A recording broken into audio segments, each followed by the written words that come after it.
چلیے ہو گیا اسٹارٹ ہو گیا.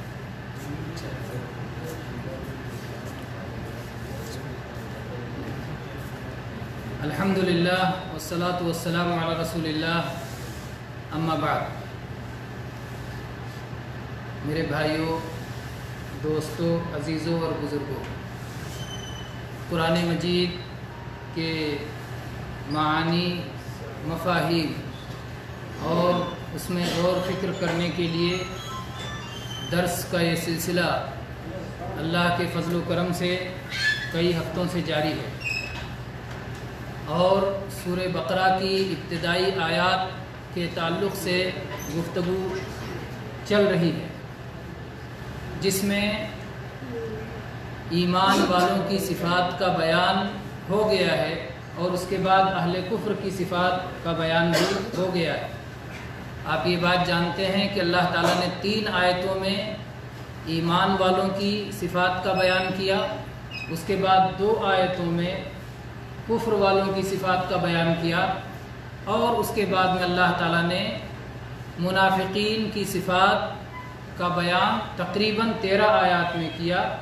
جو ایک کے بعد ایک آپ کے سامنے آ رہی ہیں. بعض آیتیں آ چکی ہیں. آج ہم آیت نمبر 13 اور آیت نمبر 14 اور 15. 12 کو کسے لے لیا جائے؟ 12 بھی مختصراً ہو گیا تھا، اس میں چھوٹی سی آیت کا ٹکڑا ہے، تو 12 بھی ہو گیا تھا. آج انشاءاللہ 13، 14، 15 3 آیتیں کوشش کریں گے، یا جتنا اس میں سے ہو جائے. ترجمہ پڑھ لیتے ہیں کم سے کم، جو پچھلے ہفتے جو ہوا تھا 11 اور 12 کا ہے نا. 10، 11، 12 3 آیتیں پچھلے ہفتے پڑھے تھے. ترجمہ ایک بار پھر دیکھ لیتے ہیں. اعوذ باللہ من الشیطان الرجیم. فی قلوبہم مرض فزادہم اللہ مرضا ولہم عذاب علیم بما کانوا یکذبون. اللہ تعالیٰ نے منافقوں کے بارے میں فرمایا کہ ان کے دلوں میں بیماری ہے، تو اللہ تبارک و تعالیٰ نے سزا کے طور پر ان کی بیماری کو اور بڑھا دیا. ان کے دل میں شک کی بیماری، نفاق کی بیماری، شبہات کی بیماری، شہوات کی بیماری، بدعتوں کی بیماری، دل کے اندر کی ساری بیماریاں جتنی ہو سکتی ہیں، کینہ، کپٹ، بغض، خیانت، جو ہے خوف، تو بہت ساری بیماریاں ان کے دلوں میں گھر کیے ہوئے ہیں. اور جب ان لوگوں نے اپنی ان بیماریوں کا علاج نہیں کیا اور نہ علاج کی فکر کی، تو اللہ تبارک و تعالیٰ نے سزا کے طور پر ان کی بیماریوں کو مزید بڑھا دیا اور اضافہ کر دیا، اور ان کے لیے قیامت کے دن دردناک عذاب ہے، بہت سخت عذاب ہے، بہت لمبا عذاب ہے، بہت دیر تک رہنے والا عذاب ہے، جن سے وہ چھٹکارا پانے والے نہیں ہیں. یہ سب اس وجہ سے ہے کیونکہ وہ جھوٹ پر ہیں، وہ جھوٹ بول رہے ہیں، وہ جھٹلا رہے ہیں، وہ سچائی سے بہت دور ہیں. اس کے بعد اللہ تعالیٰ نے فرمایا، اور جب ان سے کہا جاتا ہے وَإِذَا قِيلَ لَهُمْ لَا تُفْسِدُوا فِي الْأَرْضِ قَالُوا إِنَّمَا نَحْنُ مُصْلِحُونَ أَلَا إِنَّهُمْ هُمُ الْمُفْسِدُونَ وَلَكِنْ لَا يَشْعُرُونَ. اور جب ان سے کہا جاتا ہے کہ زمین میں فساد نہ پھیلاؤ، اللہ کی توحید کو چھوڑ کر، شرک کو اپنا کر، نبی صلی اللہ علیہ وسلم کی سنت کو چھوڑ کر، آپ کی اطاعت کو چھوڑ کر، نافرمانی کو اپنا کر، نیکی کے کام چھوڑ کر برائیوں کو اپنا کر فساد نہ پھیلاؤ، کیونکہ اس طرح تم اپنے اصل مقصد سے ہٹے جا رہے ہو. اب اس دنیا میں آنے کا اصل مقصد ہے اللہ کے حکموں پہ چلنا، اس کی توحید پر قائم رہنا. اس پہ رہو گے تو زمین کی اصلاح ہوگی، اور اس کو چھوڑو گے تو زمین میں فساد پھیلے گا. وہی سب سے بڑا فساد ہے. تو اللہ تعالیٰ فرماتا ہے کہ جب ان سے کہا جاتا ہے زمین میں فساد نہ پھیلاؤ، تو وہ کہتے ہیں نہیں، ہم تو اصلاح پر چلنے والے ہیں، ہم تو سدھار پہ چلنے والے ہیں. حالانکہ حقیقت یہ ہے کہ یہی لوگ ہی سب سے بڑے فساد کرنے والے ہیں، خرابیوں کو پیدا کرنے والے ہیں. زمین و آسمان کے سارے فساد کی یہی جڑ ہیں. انہی وجہ سے قحط پڑتی ہے، انہی وجہ سے بارش بند ہوتی ہے، انہی کی وجہ سے طوفان آتا ہے، انہی کی وجہ سے عذاب آتا ہے، انہی کی وجہ سے پودے اگنا اور بند ہو جاتے ہیں، درخت پھل لانا بند ہو جاتے ہیں. تو آپسی دلوں میں کینہ کپٹ اور لڑائی اور بغض پیدا ہوتا ہے اور فسادات پھیلتے ہیں. تو یہی لوگ اصل مفسد ہیں، لیکن اتنے نادان ہیں کہ ان کو اس کا شعور تک نہیں ہے۔ تو یہ 12 آیتیں ہم پڑھ چکے تھے، آج پڑھیں گے آگے۔ اس کے آگے اللہ تعالیٰ نے پھر منافقین کے بارے میں فرمایا وَإِذَا قِيلَ لَهُمْ آمِنُوا كَمَا آمَنَ النَّاسُ قَالُوا أَنُؤْمِنُ كَمَا آمَنَ السُّفَهَاءُ أَلَا إِنَّهُمْ هُمُ السُّفَهَاءُ وَلَكِنْ لَا يَعْلَمُونَ۔ وَإِذَا قِيلَ لَهُمْ، یہ بات پہلے بھی آ چکی ہے کہ جب ان سے کہا جاتا ہے، ان سے کہا جاتا ہے، کون کہنے والا ہے اللہ نے ذکر نہیں کیا، کیونکہ یہ چونکہ اپنا نفاق چھپاتے ہیں تو ان کی مجلس میں یا ان کی تنہائیوں میں کوئی ان کو بھلائی کا حکم دینے والا کوئی مخلص، کوئی ہمدرد مل کر کے ان سے کہتا ہے۔ تو جب ان سے کہا جاتا ہے، چاہے انہی میں سے کوئی ہو، چاہے ان کا کوئی ساتھی ہو یا کوئی بھی شخص ہو، جو کہتا ہے آمنوا کما آمن الناس، ایمان تم لے آؤ ویسے ہی جیسے اور لوگ ایمان لائے ہیں، یعنی جیسے مخلصین ایمان لائے ہیں جن کے یہاں کفر کی، شرک کی ملاوٹ نہیں ہے، جیسے وہ ایمان لائے ہیں کہ جو زبان سے بھی ایمان لائے ہیں، دل سے بھی ایمان لائے ہیں، اعضاء سے بھی اس کے مطابق عمل کرتے ہیں، تو تم بھی ویسے ہی ایمان لاؤ، جیسے صحابہ ایمان لائے ہیں ویسے تم بھی ایمان لاؤ۔ یہ صحابہ کی طرف اشارہ ہے جو نبی کریم صلی اللہ علیہ وسلم کے مخلص ساتھی تھے۔ تو ان منافقین سے کہا گیا کہ جو مخلص مسلمان ہیں، جو صحابہ کرام ہیں، کہ جو ویسے ایمان لائے جیسے ایمان لانے کا حق ہے، اللہ پر، اللہ کے رسول پر، مرنے کے بعد دوبارہ زندہ ہونے پر، آخرت پر، اچھی بلی تقدیر پر، رسولوں پر، کتابوں پر، سب پہ ایمان لائے ہیں، تو ویسے تم بھی ایمان لے آؤ۔ یہ کامیابی کا ذریعہ ہے۔ جب ان سے یہ بات کہی جاتی ہے تو وہ کیا کہتے ہیں؟ قالوا، ان کا جواب یہ ہوتا ہے انؤمن کما آمن السفہاء، کیا ہم بھی ویسے ایمان لے آئیں جیسے بیوقوف لوگ ایمان لائے ہیں؟ یہ سوال نہیں ہے، کہتے ہیں کیا ہم بھی ایمان لے آئیں، وہ سوال پوچھیں، سوال نہیں ہے، یہ انکار کرنا چاہتے ہیں اور تحقیر کے انداز میں انکار کرنا چاہتے ہیں، یعنی ہم ایمان نہیں لا سکتے۔ انؤمن کما آمن السفہاء، کیا ہم بھی ویسے ایمان لے آئیں جیسے بیوقوف ایمان لائے ہیں، یعنی گویا ہم ایمان نہیں لائیں گے، اور ایمان لانے والا جو بھی ہے ان کی نظر میں گویا کمتر ہے، معمولی ہے، حقیر ہے، اس کے راستے پر چلنے کے لائق نہیں ہے۔ یہ منافقین کا طریقہ ہے، اور منافقین کے اپنے اندر کیا ہے؟ گویا وہ اپنے آپ کو بہت بڑا سمجھ رہے ہیں، بہت کبر میں مبتلا ہیں، اپنی خود پسندی میں مبتلا ہیں کہ ہم تو بہت عقل مند ہیں، بہت سمجھدار ہیں، اور ہم جو کر رہے ہیں ہمارا راستہ بہت بہتر ہے، وہ اس طرح سمجھ رہے ہیں، حالانکہ حقیقت یہ نہیں ہے۔ جب ان لوگوں نے ایسا کہا انؤمن کما آمن السفہاء، کیا ہم بھی ویسے ایمان لے آئیں جیسے بیوقوف ایمان لائے ہیں، تو اللہ تبارک و تعالیٰ نے اس کا رد کیا، اور اللہ نے فرمایا الا انہم ہم السفہاء، خبردار یہی تو لوگ بیوقوف ہیں جو یہ بات کہہ رہے ہیں، وہ خود سفیہ ہیں، اور ان کو جن کو سفیہ کہہ رہے ہیں، جن کو بیوقوف کہہ رہے ہیں، وہ بیوقوف نہیں ہیں۔ اصل میں ان کی سوچ کیا تھی؟ ان کی سوچ یہ تھی کہ جب ایک آدمی ایمان لاتا ہے، سچا ایمان لاتا ہے، تو اس ایمان کی وجہ سے اسے مصیبتوں کا سامنا کرنا پڑتا ہے، اس ایمان کی وجہ سے اپنے قوم سے اور مخالفین سے طعن و تشنیع سننا پڑتا ہے، کبھی اس کو گھر بار چھوڑنا پڑتا ہے، کبھی اس کو جسمانی اذیتیں دی جاتی ہیں، اسے سہنا پڑتا ہے، تو بہت ساری تکلیفیں ہیں، اسے بہت ساری چیزوں کا پابند ہونا پڑتا ہے، بہت ساری چیزیں جس کا اس کا دل کہتی ہے لیکن نہیں کر پاتا ہے کیونکہ ایمان لایا ہے۔ اسے جب کہا جاتا ہے کہ صلاح پڑھنا ہے ان وقتوں کی پابندی کے ساتھ، تو وہ پابندی کے ساتھ صلاح پڑھتا ہے، اس وقت میں کچھ بھی ہو سب چھوڑ کر کے وہ صلاح کی پابندی کرتا ہے۔ اس کو جب کہا جاتا ہے تمہیں اپنے مال میں زکوٰۃ دینا ہے، تو اسے زکوٰۃ نکالنا ہی نکالنا ہے، چاہے جتنا وہ مال کے اور مقاصد اپنے سامنے رکھتا ہو، تو وہ گویا اللہ اور اللہ کے رسول کے حکم کو سب سے آگے رکھتا ہے۔ تو یہ منافق یہ سمجھتے ہیں کہ اپنے دنیاوی فائدے کو ہم چھوڑ کر کے، جو ہمارے سامنے فائدہ ہے اس کو چھوڑ کر کے دیر کا فائدہ، بعد میں آنے والا فائدہ جس پر انہیں یقین نہیں ہے، منافقین کو یقین نہیں ہے، لیکن اصحاب ایمان کو تو یقین ہے، تو وہ کہتے ہیں ان چیزوں کو جن کو انہوں نے دیکھا نہیں، جس پر انہیں یقین نہیں، اس کے لیے اتنا سب کچھ کرنا ان کی نظر میں کیا ہے؟ حماقت ہے اور بیوقوفی ہے، جبکہ اصل عقل سچ پوچھیں تو اصل عقل یہی ہے کہ فوری فائدہ اہم نہیں ہے، بلکہ دیر کا فائدہ اور دور کا فائدہ، اگر وہ یقینی فائدہ ہے تو وہ زیادہ اہم ہے۔ تو آخرت کا فائدہ، یقینی فائدہ رسول کا بتایا ہوا، اللہ کا بتایا ہوا، جس پر اہل ایمان کی اتنی بڑی عقل مندوں کی تعداد چل رہی ہے، اس سے بڑا فائدہ تو کوئی نہیں ہے۔ مرنے کے بعد کی ہمیش کی زندگی کا فائدہ، اس کو چھوڑ کر جو لوگ معمولی فائدہ اپنائے ہوئے اور اس کے بعد اپنے آپ کو عقل مند سمجھیں تو اس سے بڑی حماقت اور نادانی کیا ہو سکتی ہے؟ تو اللہ تعالیٰ نے فرمایا الا انہم هم السفہاء، خبردار یہی لوگ بے وقوف ہیں۔ سفیہ کی جمع ہے سفہاء، سفیہ کے معنی ہوتا ہے جاہل، بے وقوف، عقل کا کمزور، وہ شخص جو اپنا نفع نقصان نہ سمجھتا ہو، کس چیز میں فائدہ ہے کس چیز میں نقصان ہے نہ سمجھتا ہو۔ اسی لیے اللہ تبارک و تعالیٰ نے ایسے لوگوں کو مال دینے سے منع کیا ہے۔ اللہ تعالیٰ نے فرمایا وَلَا تُؤْتُوا السُّفَهَاءَ أَمْوَالَكُمْ الَّتِي جَعَلَ اللَّهُ لَكُمْ قِيَامًا، سفیہوں کو اور بیوقوفوں کو اپنا مال نہ دو جس مال کو اللہ تعالیٰ نے تمہارے لیے کھڑے ہونے کا ذریعہ بنایا ہے۔ تو سفیہوں کو بیوقوفوں کو کون ہے جو مال کا نفع نقصان نہیں سمجھتے، کہاں خرچ کرنا چاہیے کہاں نہیں خرچ کرنا چاہیے نہیں سمجھتے، اور بلا وجہ بلا ضرورت کہیں بھی مال کو لٹاتے ہیں برباد کرتے ہیں، تو ان کو سفیہ کہا گیا، جو گویا اپنا نفع نقصان اور اپنا فائدہ اور اپنا مستقبل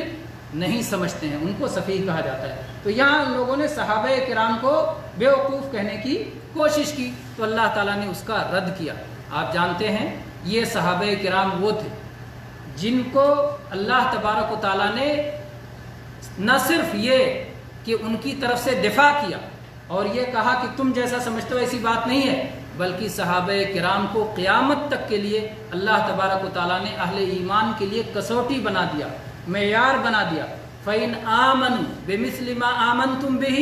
فَقَدِ اهْتَدَوْا، اگر دوسرے لوگ ویسے ایمان لاتے ہیں جیسے صحابہ ایمان لائے ہیں تو وہ ہدایت پہ ہیں، وہ راہ راست پہ ہیں، لیکن اگر صحابہ کی ایمان کی طرح کوئی ایمان نہیں لاتا تو وہ راہ راست پہ قائم نہیں رہ سکتا ہے۔ یہ دنیا کے ختم ہونے تک یہ قانون اللہ نے بنا دیا کہ صحابہ کے راستے پر ہیں، صحابہ جنہیں سلف صالحین بھی کہا جاتا ہے۔ جب سلف کا نام آئے، سلف کے معنی جو ہم سے پہلے ایمان کے ساتھ اطاعت کے ساتھ گزر گئے ہیں ان کو سلف کہا جاتا ہے، تو اس میں سب سے پہلے نمبر پر صحابہ کرام ہیں، اس کے بعد وہ خیر القرون کا زمانہ ہے جس کے بارے میں نبی صلی اللہ علیہ وسلم نے گواہی دی ہے، خیر الناس قرنی ثم الذین یلونہم ثم الذین یلونہم، کہ سب سے بہترین زمانہ نبی صلی اللہ علیہ وسلم نے فرمایا کہ میرا زمانہ ہے، گویا صحابہ کا زمانہ ہے، اس کے بعد تابعین کا، اس کے بعد تبع تابعین کا۔ تو یہ وہ لوگ ہیں جن کے خیر ہونے کی، بھلے ہونے کی، بہتر ہونے کی اللہ کے نبی صلی اللہ علیہ وسلم نے گواہی دی ہے۔ تو ان کے طریقے پر جو نہ چلے اور جو ان کو بیوقوف سمجھے اس سے بڑا کوئی بیوقوف نہیں ہے۔ صحابہ کرام کی فضیلت میں بے شمار آیات ہیں، اللہ تبارک و تعالیٰ نے ان سے اپنی رضامندی کا اعلان کیا ہے۔ قرآن پاک میں اللہ تعالیٰ نے فرمایا رضی اللہ عنہم ورضوا عنہ، اللہ ان سے راضی ہو گیا اور وہ اللہ سے راضی ہیں۔ اللہ تعالیٰ نے ایک اور آیت میں خاص طور پر اصحاب شجرہ کے لیے صلح حدیبیہ کے موقع پر فرمایا لقد رضی اللہ عن المؤمنین اذ یبایعونک تحت الشجرہ، اللہ تبارک و تعالیٰ ان ایمان والوں سے راضی ہو گیا جب وہ درخت کے نیچے آپ سے بیعت کر رہے تھے، صحابہ کرام۔ اسی طرح سے وہ صحابہ جو بدر کی لڑائی میں شریک ہوئے ان کے بارے میں اللہ کے نبی صلی اللہ علیہ وسلم کی صحیح حدیث، اللہ کے نبی نے فرمایا لعل اللہ اطلع علی اہل بدر فقال اعملوا ما شئتم فقد غفرت لكم، اللہ تبارک و تعالیٰ نے بدر والوں کو خصوصی طور پر دیکھا اور فرمایا جو چاہو کرو میں نے تمہیں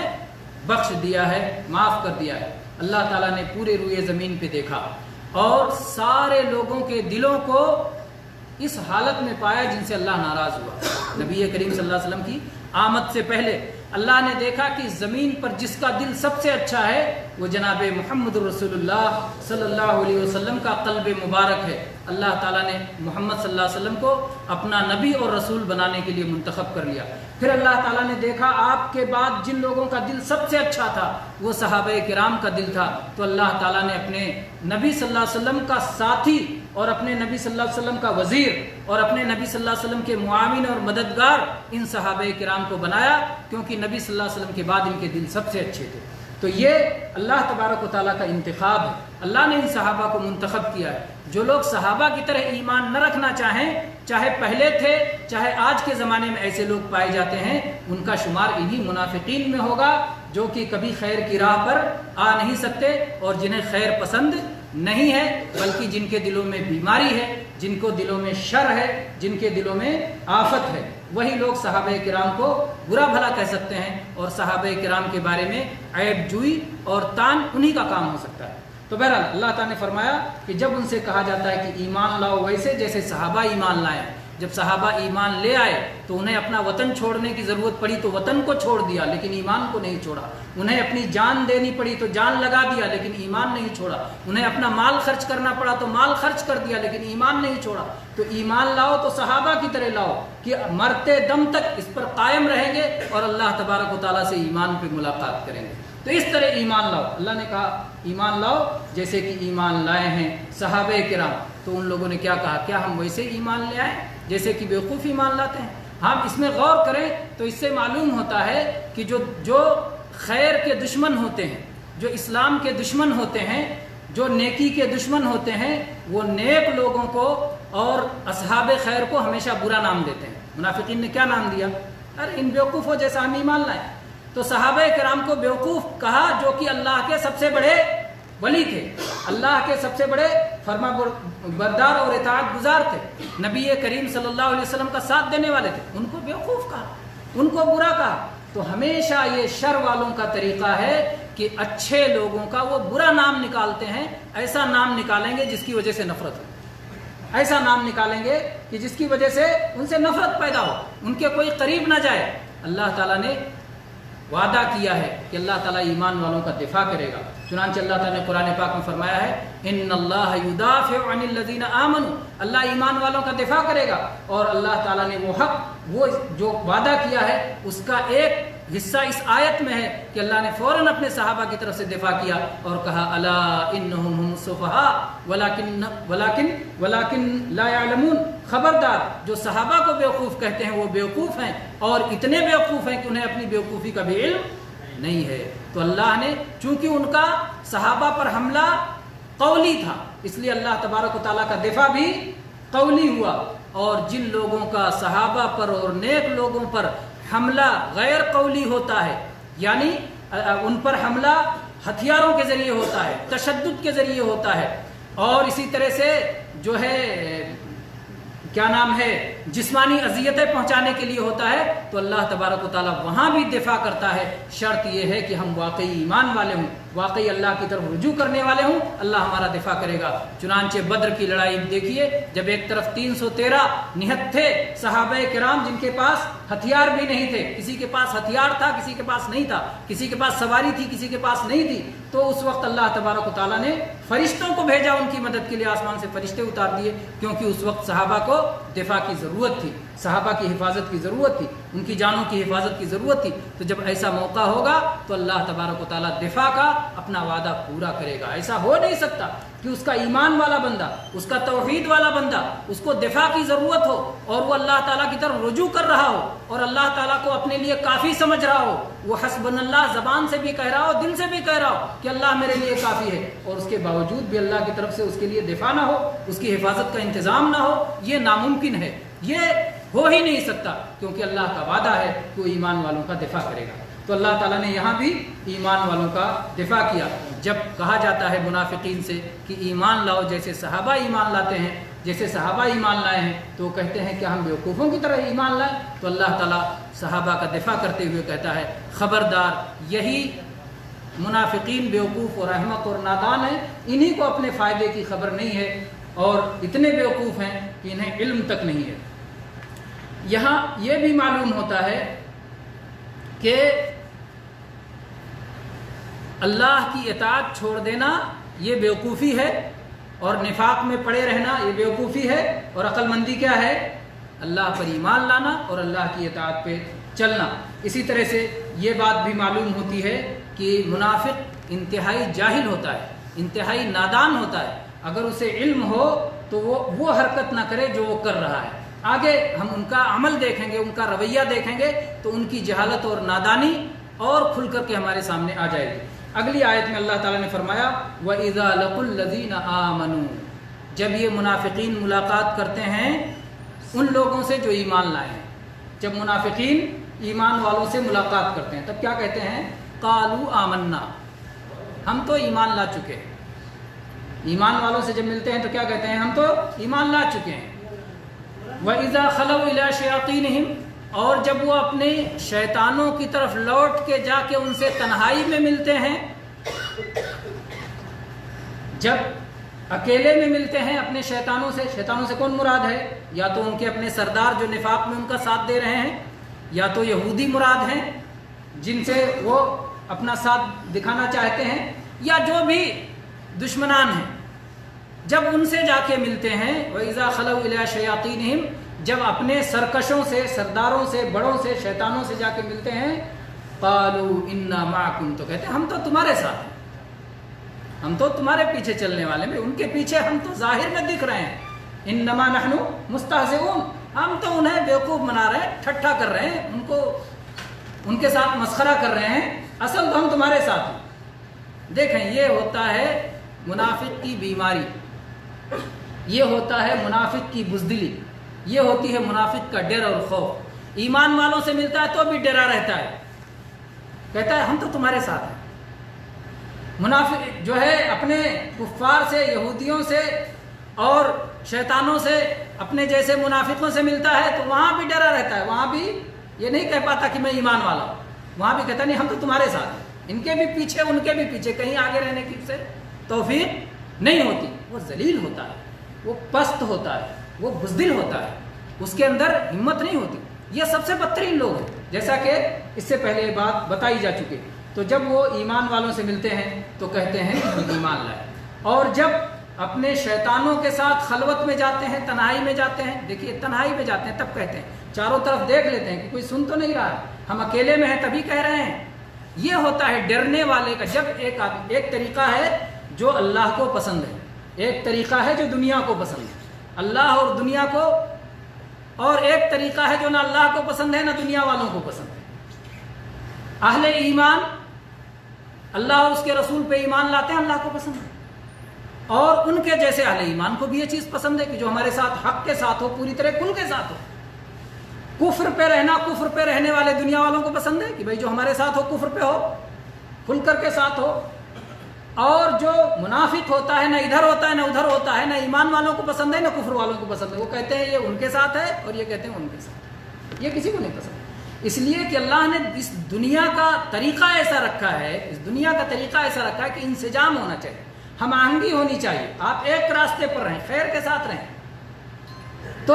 یہاں پر وہ جاتے ہیں، ایمان والوں سے کہتے ہیں ایمان لائے، اور شیطانوں سے ملتے ہیں تو کہتے ہیں کہ ہم ایمان نہیں لائے، اور وہ دونوں جگہ ڈرتے رہتے ہیں، کانپتے رہتے ہیں۔ اس کی مثال اگر لے کے آپ سمجھیں، بہت واضح مثال ہے۔ ایک آدمی تنہا کمرے میں اپنی حلال کے ساتھ، اپنی حلال بیوی کے ساتھ تنہا اپنے کمرے میں بستر پہ لیٹا، کوئی دروازہ کھٹکھٹاتا ہے، کانپے گا، ڈرے گا، پریشان ہوگا؟ کچھ نہیں، حلال پہ ہے، اس لیے خوف کا کوئی مسئلہ ہی نہیں۔ لیکن اگر یہی حلال کے بجائے حرام کے ساتھ ہوتا تو کیا ہوتا؟ دروازہ کو کھٹکھٹانا تو دور کی بات ہے، تیز ہوا چلے اور کھڑکی ہل جائے، دروازہ ہل جائے، پردہ ہل جائے تو کپ کپا جاتا ہے۔ اجنبی عورت کو بغل میں بیٹھا کے گاڑی چلاتا ہے تو خوب اسپیڈ سے چلاتا ہے کہ کسی کی نظر نہ پڑ جائے کہ پہچان لیں کہ کسی اجنبی کو، اجنبیہ کو اپنے ساتھ بیٹھائے ہوئے ہیں۔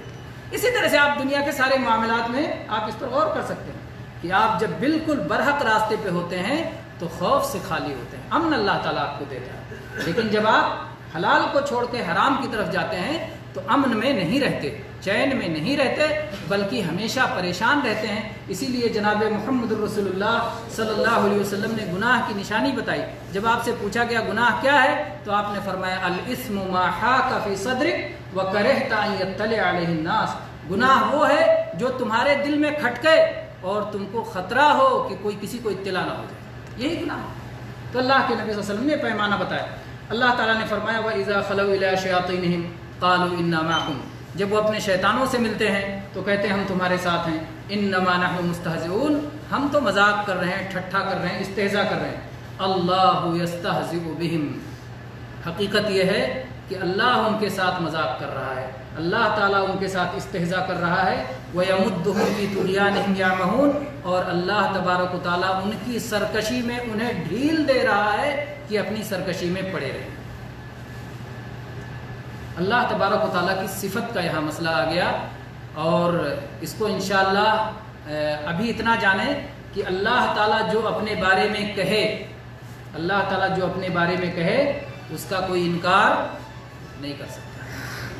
جو ظاہری معنی ہے وہ ظاہری معنی بالکل قابل قبول ہے، اس سے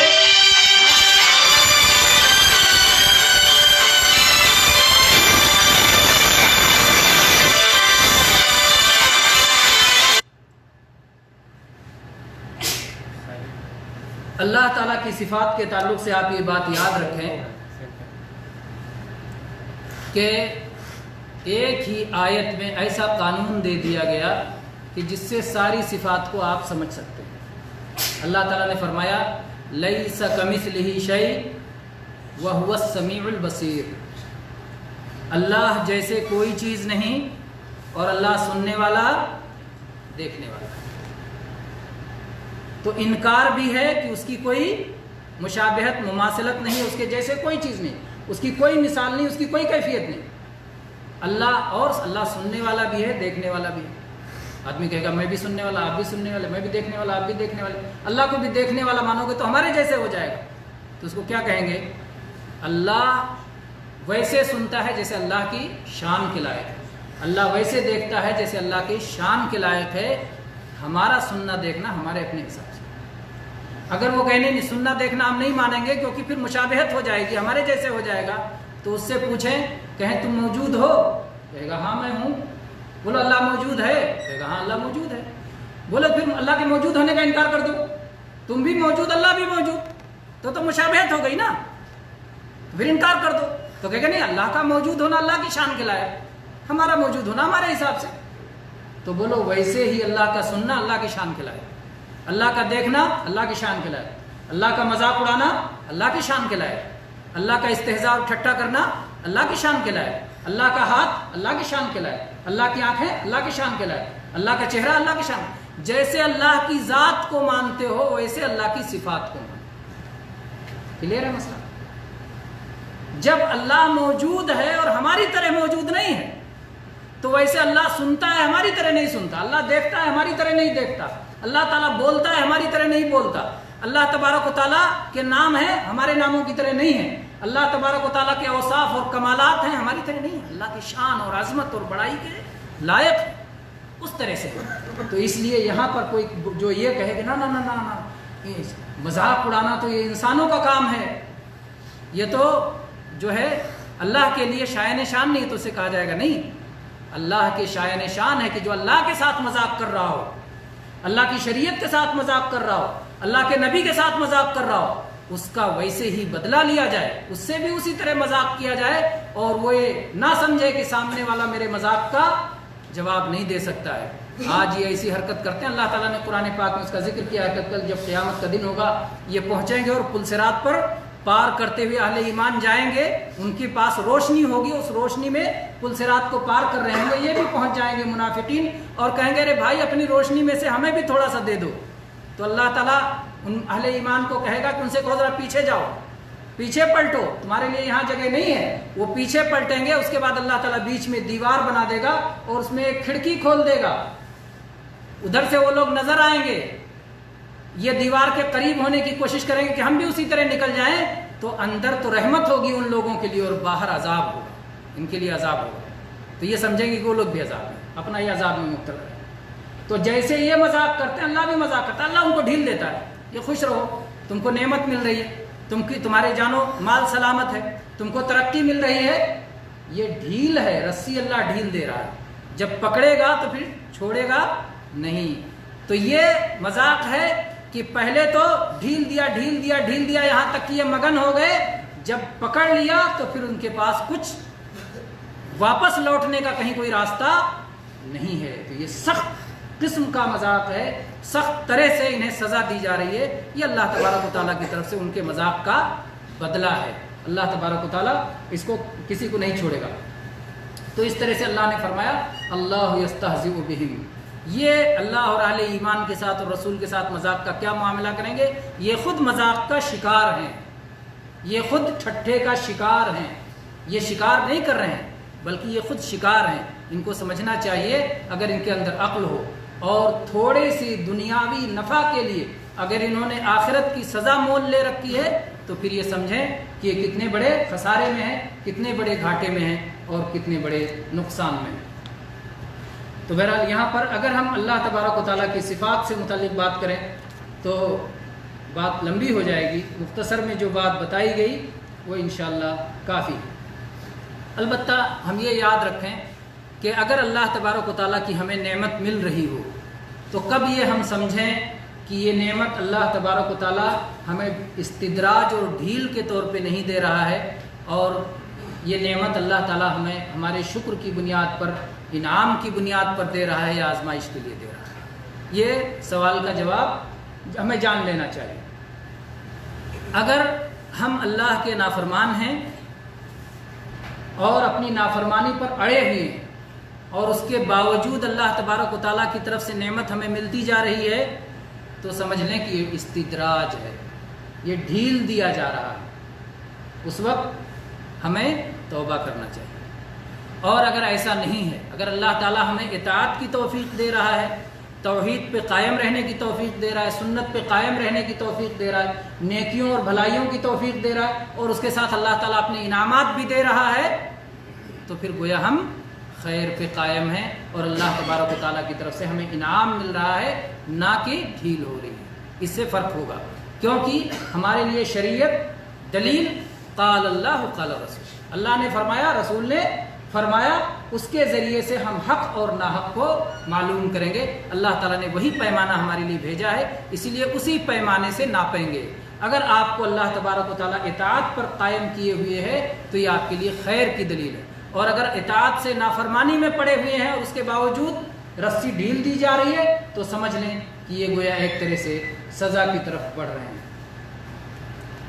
اسی طرح سے اس آیت سے بھی معلوم ہوتا ہے کہ جب کوئی آدمی سرکشی پہ آمادہ ہوتا ہے